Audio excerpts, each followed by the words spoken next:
తెలుగు విశ్వవిద్యాలయం కీర్తి పురస్కార సభలో ఆ విద్యాలయం ఉపాధ్యక్షులు వెలుదండ నిత్యానందరావు గారు అశ్విని హెయిర్ ఆయిల్పై తమదైన శైలిలో చమత్కార భరితంగా పురాణానికి అశ్విని హెయిర్ ఆయిల్ ఆ సంస్థ అధినేత సుబ్బారావు గారి ఎదుట హాస్య ప్రసంగం మీరు వినండి.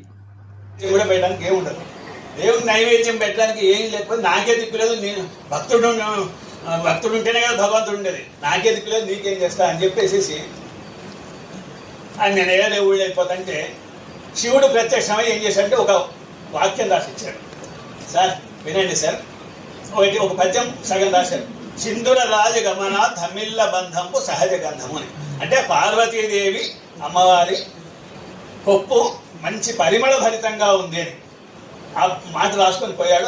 అక్కడ సభలో ఏం చేశాడు, నత్యుడు అనేవాడు ఎట్లా ఉంటుంది, ఏ ఆడవాళ్ళ కొప్పు అయినా కూడా ఏదో పెర్ఫ్యూమ్స్ ఇవేవో పెట్టుకుంటే పూల వాసనలు ఉండే నూనెలు పెట్టుకుంటే ఉంటాయి కానీ ఉండవు అని అధ్యక్ష చేశాడు. దాంతో వాడు చదువు రాదు, పాపం శివుడు రాసిచ్చాడు కదా వచ్చాడు, పోయి శివుడిని తిట్టాడు. శివుడు కన్ఫ్యూజ్ అయిపోయి పార్వతి చేరిపోయాడు. ఏంటి నేను ఎట్లా తప్పు రాసిన, నీ వెంట్రుకలు ఇంత అది ఉంటాయి కదా ఎందుకున్నాయి, అదే పిచ్చోడా పార్వతీదేవి శివుడిని అన్నాడు. అవి నేను అశ్విని హెయిర్ ఆయిల్ పెట్టుకున్నారా నాయన అని చెప్తున్నాను.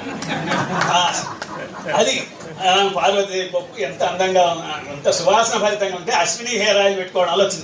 అశ్విని హెయిర్ ఆయిల్ సృష్టించి అందరి తలల మీదకి ఎక్కిన వ్యక్తి మన అశ్విని సుబ్బారావు.